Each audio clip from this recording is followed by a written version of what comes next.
नमस्कार, स्वागत है आपका। दोस्तों आज फिर हाजिर हूँ दोस्तों आपके सामने 4 मिनट 4 प्रश्न की दोस्तों सीरीज की छठी वीडियो लेकर। अब दोस्तों ये एक ऐसी सीरीज है मेरे चैनल के ऊपर दोस्तों जहाँ मैं जो है आपसे 4 रैंडम फैक्ट शेयर करता हूँ प्रश्न के जरिए। और दोस्तों जो प्रश्न होते हैं दोस्तों ये जुड़े होते हैं दोस्तों हिस्ट्री से, इकोनॉमिक्स से, पॉलिटिकल साइंस से, ज्योग्राफी से और दोस्तों साथ ही करंट अफेयर्स से। और दोस्तों फिर ये प्रश्न दोस्तों कुछ ऐसे होते हैं दोस्तों जो आपको पता चलने के बाद अगर आप किसी कॉम्पिटेटिव एग्जाम की तैयारी करते हैं या फिर आप किसी डिबेट में हिस्सा लेते हैं या फिर दोस्तों आपको ऐसे ही जनरल नॉलेज और दोस्तों जनरल अवेयरनेस में दोस्तों इंटरेस्ट है, फिर आपके लिए दोस्तों रिवीजन भी हो सकती है और साथ ही दोस्तों आपको जो है दोस्तों ये प्रश्न अच्छे तो लगेंगे ही। और दोस्तों जैसे कि मैंने दोस्तों पहले भी अपनी वीडियो की दोस्तों इस सीरीज में दोस्तों कह रखा है दोस्तों ये कुछ ऐसे प्रश्न दोस्तों पूछता हूँ मैं अपनी वीडियो की दोस्तों इस 4 मिनट 4 प्रश्न की सीरीज में।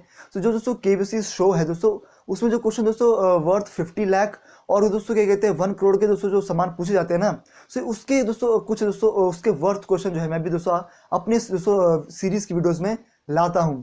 फिर चलिए दोस्तों फिर ठीक इस तरह दोस्तों शुरू कर दोस्तों आज के 4 प्रश्नों से। और जो 4 प्रश्न दोस्तों आज की वीडियो में दोस्तों पूछने जा रहा हूँ तो वो भी जो दोस्तों उत्तम दर्जे के दोस्तों जो है प्रश्न हैं।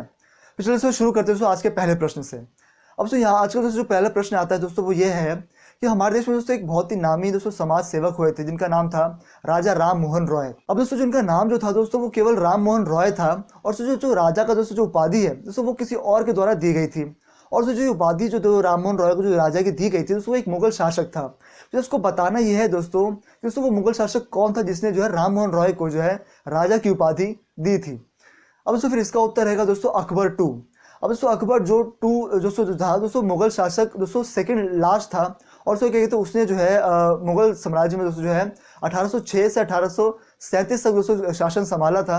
और फिर दोस्तों उसी के द्वारा जो है राम मोहन रॉय को जो एक बड़े ही नामी समाज सेवक हुए हैं जो अपने इतिहास में दोस्तों भारत के पढ़ा ही होगा, तो फिर उन्होंने जो है यानी दोस्तों अकबर टू ने जो है राम मोहन रॉय को जो है राजा की उपाधि दी थी। तो दोस्तों इस लिहाज से दोस्तों एक बहुत ही महत्वपूर्ण प्रश्न बन जाता है भारत के इतिहास से जुड़ा हुआ। अब दोस्तों बढ़ते हैं दोस्तों अगले प्रश्न की तरफ।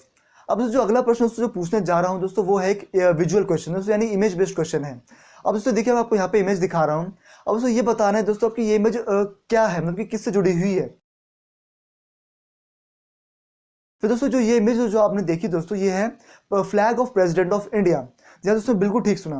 तो देखिए दोस्तों पहले क्या होता था जब अंग्रेजों का शासन हुआ करता था भारत में, जब वायसरॉय भारत में हुआ करता था तो उनका फिर अपना फ्लैग होता था। जब गवर्नर जनरल दोस्तों जो पहले हुआ करता था तो उसका अपना फ्लैग हुआ करता था इंडिया में।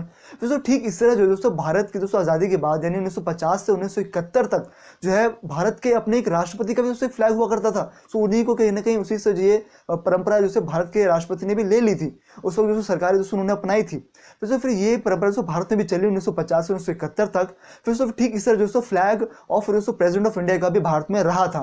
फिर दोस्तों बढ़ते दोस्तों अगले प्रश्न की तरफ। दोस्तों अगला इसमें प्रश्न आता है अब दोस्तों भारत के दोस्तों क्या कहते हैं एक पॉलिटिकल पार्टी से जुड़ा हुआ। दोस्तों क्या आप दोस्तों जानते हैं जब भारत के दोस्तों आम चुनाव 1984 में हुए थे सो तब दोस्तों क्या कहते हैं एक ऐसी रीजनल पार्टी दोस्तों नेशनल अपोजिशन पार्टी बन गई थी भारत में, क्या कहते हैं दोस्तों, और जो बनने के बाद जो है भारत की पहली रीजनल कोई national opposition political party Bharat में बनी हो।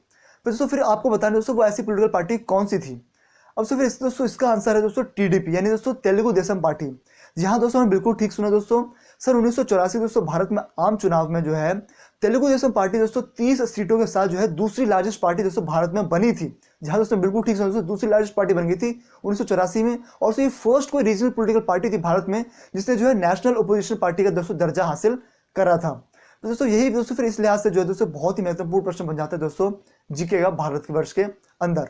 अब दोस्तों पढ़ते हैं दोस्तों इस वीडियो के दोस्तों अंतिम प्रश्न में दोस्तों जो है चौथा प्रश्न। अब दोस्तों चौथा प्रश्न दोस्तों जो यहाँ पर आता है दोस्तों वो ये है कि जो हमारे देश का एक और पॉलिटिकल पार्टी है दोस्तों बहुजन समाज पार्टी।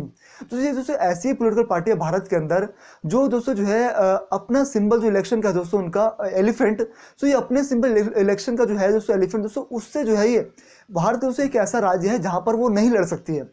जी हाँ दोस्तों बिल्कुल ठीक सुना दोस्तों। इसका मतलब ये है कि जो बहुजन समाज पार्टी है वो भारत के एक राज्य में जो है अपने एलिफेंट की इलेक्शन सिंबल से नहीं लड़ सकती है।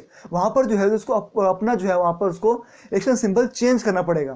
फिर दोस्तों आपको बताना है दोस्तों कौन सा ऐसा राज्य है जहां पर जो बहुजन समाज पार्टी अपने एलिफेंट के इलेक्शन सिंबल से नहीं लड़ सकती है। दोस्तों इसका उत्तर रहेगा दोस्तों असम। दोस्तों जो असम राज्य है दोस्तों वहां पर जो है बहुजन समाज पार्टी को जो है अपना इलेक्शन सिंबल जो है इलेक्शन लड़ने के लिए वहां पर चेंज करना पड़ेगा एलिफेंट से, क्योंकि दोस्तों जो एलिफेंट सिंबल है दोस्तों असम के अंदर दोस्तों वो वहां पर जो है वहां की अपनी एक स्टेट पार्टी जो है असम गण परिषद, तो वहां पर उसने रजिस्टर करवा रखा है एलिफेंट को अपना अपना सिंबल एज इलेक्शन करवा रखा है। फिर दोस्तों इसलिए जो है वहां पर जो है बहुजन समाज पार्टी को जो है अपना इलेक्शन सिंबल दोस्तों एलिफेंट से कुछ और रखना पड़ेगा, और तभी जो वहां पर वो चुनाव लड़ सकती है। और सो ये सारी चीजें दोस्तों ये कहते हैं चुनाव आयोग के दोस्तों नियम और कायदों के दोस्तों अनुसार है। और सब ठीक है दोस्तों, एक 1968 का दोस्तों क्या कहते हैं रिजर्वेशन ऑफ इलेक्शन सिंबल्स और अलॉटमेंट का दोस्तों एक रूल है, सो उसके तहत भी सारी चीजें कही गई है चुनाव आयोग के द्वारा। तो दोस्तों ये कुछ तमाम दोस्तों 4 प्रश्न थे जो मैंने आपको जो है इस वीडियो में दोस्तों पूछे। और सो मुझे उम्मीद है दोस्तों आपको वीडियो अच्छी लगी, दोस्तों भी शेयर जरूर करिएगा। और सो मैं दोस्तों ये साथ ही जो सीरीज की वीडियो दोस्तों बना रहा हूँ, और साथ ही दोस्तों मैं उस हर एक मुद्दे भी वीडियो बनाता हूँ जो आम पब्लिक को अफेक्ट करती है, और फिर से दोस्तों मैं इन्फॉर्मेटिव वीडियोस नॉलेज वीडियोस बनाता रहता हूँ। दोस्तों मिलो इस तरह के अगले वीडियो में, तब तक के लिए टेक केयर, जय हिंद, वंदे मातरम, नमस्कार।